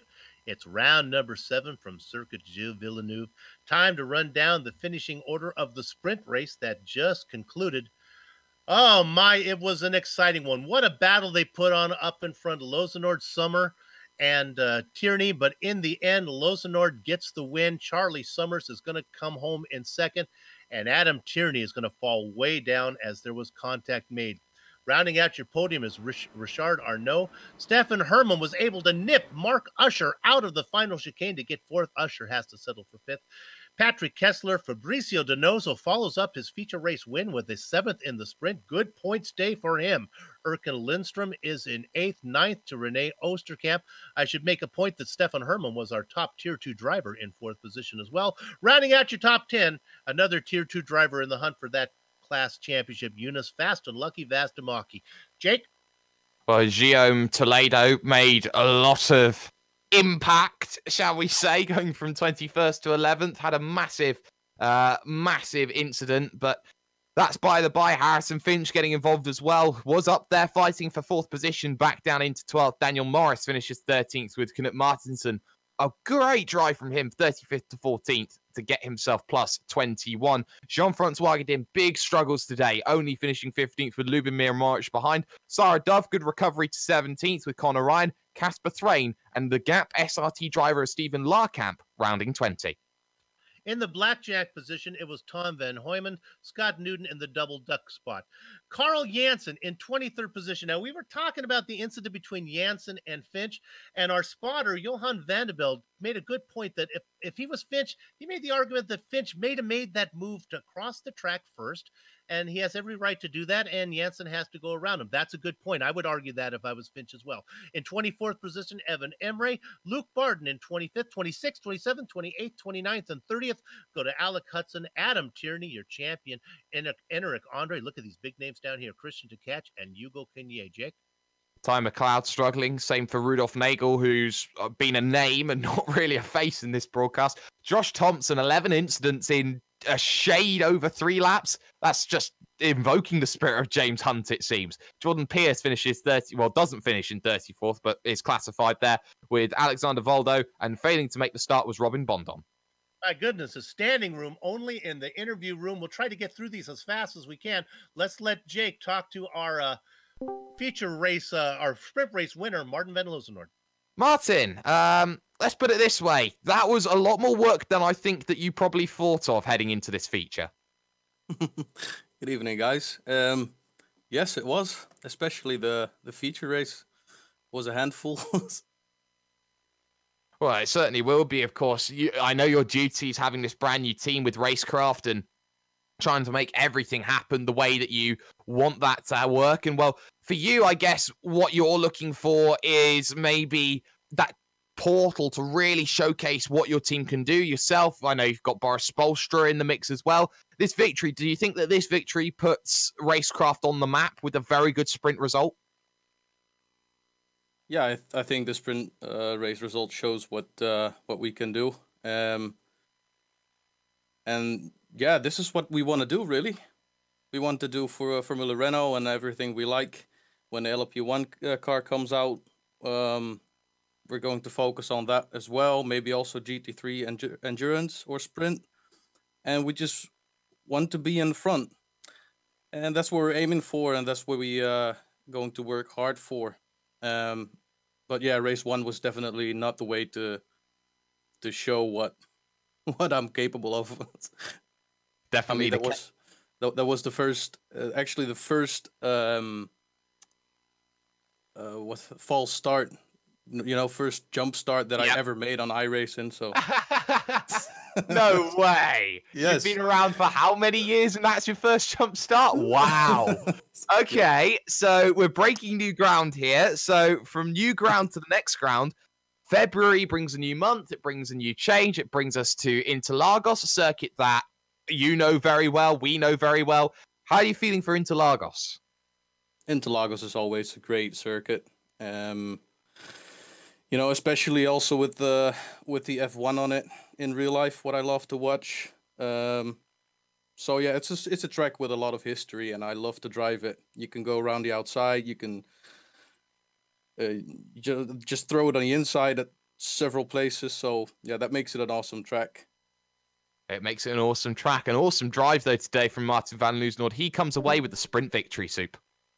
I'm going to bring in down here real quick into our interview booth. We're going to talk to Josh Thompson. We're going to give him one question real quick because he didn't have a day to remember. Josh, that's got to be the fastest I've ever seen anybody get to the incident cap. Do I have that right? Is that what happened to you? Check, Yeah. nobody home? Yeah, well, my mic was on push to talk after Daytona, so sorry. Yeah, I don't really want to go there, to be honest. That was a quick one. You got there in 3 laps. So not the day to remember. Do you feel better when we go down south next round? Yeah, should do. Yeah, good track coming up for me. I'm quite strong there, so hopefully I found a bit more pace this week, but just the real championship boys did a good job with the car. So hopefully next week we can challenge them. Okay, not a good day for your team with Tierney having trouble in the sprint race as well. So good luck the rest of the way. Cheers. Josh Thompson, real quick with him. Jake, who you got? Well, I've got Fabrizio Donoso. I know I've wanted to talk to him all race long. Fabrizio, that was arguably the best race that I've seen from you on iRacing so far. Thank you. Good evening, guys. Yes, the feature race went very well. Quality was good. So yeah, overall very happy with the result. And behind me, Enrique finishing P2. So a good result for World Championship. And, you know, you've got that big experience of fighting at the top end of sim racing. You've been there, you've been to finals, you've been in front of the crowds, you've seen everything that's happened for you. How do you translate that back into a race like this, where you know that you are racing against other people, you're racing against those, and on a platform that is not your first home and that you're looking to adapt and develop on? Is this part of your plan to get better heading towards, say, 2018-19? For sure it is. My main objective is iRacing at the moment, to prepare myself for the Road Pro Series.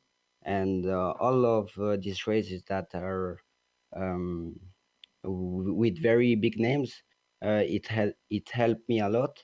So for my career in racing, it's very good. And we are looking forward to each race to do the best result, and it's working well at the moment. Yeah, it's working very well indeed. And well, heading to Interlagos in a week's time, a circuit which has a lot of history and heritage and has brought everything back to it. Do you feel that you have the same sort of grasp that you have done, say, at Gilles Villeneuve that you're going to have here? So we didn't practice already, but pace going to be there for sure. Maybe not as good as here in Circuit Gilles Villeneuve, but we are going to do the best for to grab a good result. Well, that's always going to be the key. Fabrizio Donoso, fantastic race all along. And Soup, I have to question whether he swapped his voice with Patrick Holtzman or not. I don't know about that. I know one thing. He's getting the hang of iRacing. The last couple weeks, you can see him get faster and faster and faster. Now he's living up to the reputation that preceded him.